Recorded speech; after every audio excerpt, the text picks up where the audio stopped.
Hello' everyone, কি খবৰ আপোনালোকৰ? আশা কৰোঁ আপোনালোকৰ খবৰ ভাল। আৰু মই ঘন স্বাগতম জনাইছোঁ মোৰ এটা নতুন ভিডিঅ'লৈ। চ' বন্ধুসকল, আপোনালোকে নিশ্চয় মোৰ থাম্বনেইল চাই গমেই পাইছে যে আজি আপোনালোকৰ আগত কিহৰ ওপৰত কথা পাতিব আহিছোঁ। হয়, এবছৰ যাৰ ভাইভাৰ কাৰণে নাম আহিছে সেইসকলৰ কাৰণে এবছৰ 110% চাকৰি হোৱাটো ফিক্স। কেলৈ কৈছোঁ, আপোনালোকে ভিডিঅ'টো শেষলৈকে চাব। শেষলৈকে চালে আপোনালোকে সকলো কথা গম পাই যাব। আপোনালোকক মই এক্সাম্পল দিও আপোনালোকক বুজাবলৈ চেষ্টা কৰিম। চ' আপোনালোকে ভিডিঅ' শেষলৈকে চাব। আৰু যোনসকল বন্ধু বান্ধৱী মোৰ চেনেলত পোনপ্ৰথমভাৱে আহিছে তেনেহ'লে প্লিজ মোৰ চেনেল ছাবস্ক্ৰাইব কৰি ল'ব আৰু বেল আইকনটো টিপি ল'ব, যাতে এনেকুৱা ইনফৰমেশ্যনসমূহ আপোনালোকৰ আগত মই সদায় দিবলৈ চেষ্টা কৰিম। চ' আপোনালোকে মোৰ সেই ভিডিঅ'সমূহ চাই আপোনালোকে মোৰ ইনফৰমেশ্যনসমূহ চাবলৈ পায়। চ' কথাটো হ'ল কি বন্ধুসকল, এবছৰ যিটো অসম চৰকাৰৰ ফালৰ পৰা যিটো আমাক কৈছিলে যে এবছৰ কোনো পধ্যেই কোনো ছিষ্টেমতে অভাৰলিপিং নহ'ব। চ' অভাৰলিপিং নোহোৱাৰ লগে লগে আপোনালোকৰ কাৰণে এটা সোণালী সুযোগ আহি পৰিছে। যোনসকল কেণ্ডিডেটৰ ভাইভাৰ কাৰণে নাম আহিছে সেই কেণ্ডিডেটসকলৰ কাৰণে এবছৰ খুবেই সোণালী সুযোগ। কেলৈ কৈছোঁ, আপোনালোকে নিশ্চয় জানে যে আমাৰ যিটো অসম পুলিচত নানা ধৰণৰ পষ্ট ওলাইছিলে আৰু সেই নানা ধৰণৰ পষ্টত বহুত কেণ্ডিডেটৰ সকলোতে নাম আহিছে ভাইভা টেষ্ট দিবৰ কাৰণে। কিন্তু তাতে আমাক উল্লেখ কৰিছিলে যে SLPRB অফিচিয়েল চাইটত আমাক উল্লেখ কৰিছিলে যে যেতিয়া আমি এডমিট ডাউনলোড কৰিবলৈ বিচাৰিছিলোঁ তেতিয়াই সিহঁতে মেনশ্যন কৰিছিলে যে আপোনালোকৰ প্ৰথম প্ৰিফাৰেঞ্চ কি দিব তাত মেনশ্যন কৰিবলৈ কৈছিলে। ঠিক তেনেধৰণে সকলোৱে তেনেকৈ মেনশ্যন কৰিছে, নিজৰ নিজৰ ভাল পোৱা পষ্টসমূহ চইচ কৰিছে। চ' ঠিক তেনেদৰে মোৰো ভাইভাৰ কাৰণে নাম আহিছিলে আৰু আপোনালোকে নিশ্চয় জানে মোৰ UB আৰু ABৰ কাৰণে নাম আহিছিলে। চ' UB আৰু ABত নাম দুটাতে মোৰ যিটো ভাইভাৰ কাৰণে নাম আহিছিলে। চ' তাৰ প্ৰতি আজি আপোনালোকক মই এক্সাম্পল সহকাৰে ক'বলৈ চেষ্টা কৰিম যে কেনেকৈ এইবছৰ অভাৰলিপিং নহ'লে কেনেকৈ সকলো ভাইভাত এটেণ্ড হোৱা সকলো কেণ্ডিডেটে কেনেকৈ চাকৰি নাপাব। চ' কথাটো হ'ল কি বন্ধুসকল, চাওক, মোক যদি দুটাৰ কাৰণে ভাইভাৰ কাৰণে মোক মাতিছিলে দুটাৰ কাৰণে, এটা UB এটা AB। চ' যদি মই ভাল নাম্বাৰ এটা পাই UBত গুচি যাওঁ তেনেহ'লে যিটো মোক দুটাৰ কাৰণে যিটো কলিং কৰিছিলে ভাইভাৰ কাৰণে, তেনেহ'লে মই UBত যদি মই গুচি যাওঁ তেনেহ'লে AB পষ্টৰ কাৰণে AB পষ্টটো থাকি যাব।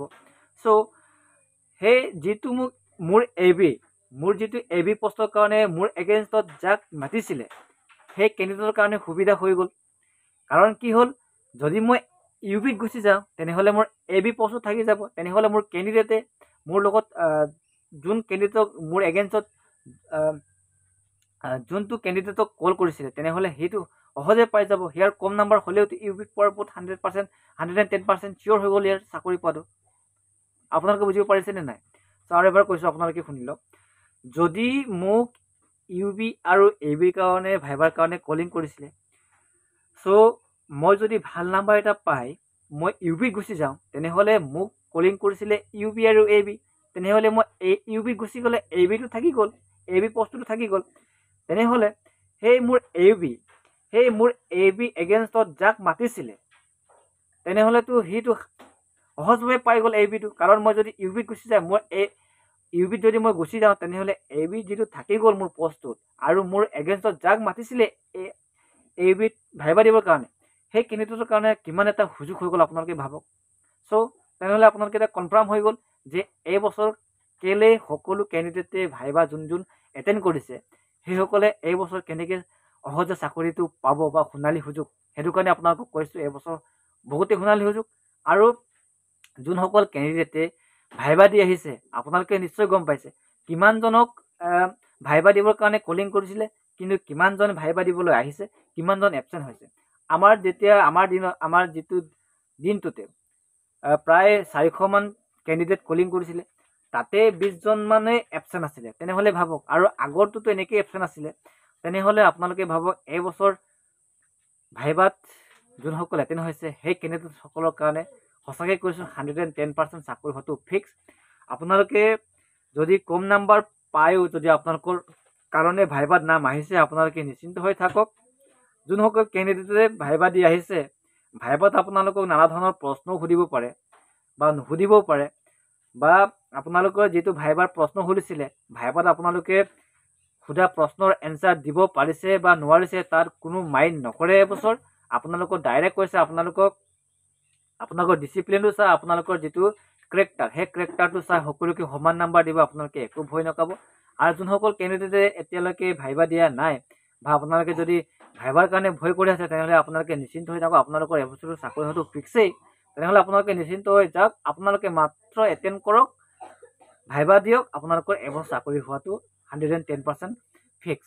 চ' সেইটো আছিলে আজি আপোনালোকৰ আগত মোৰ ফালৰ পৰা আপোনালোকক যিটো ক'বলগীয়া, যিটো মোৰ মানে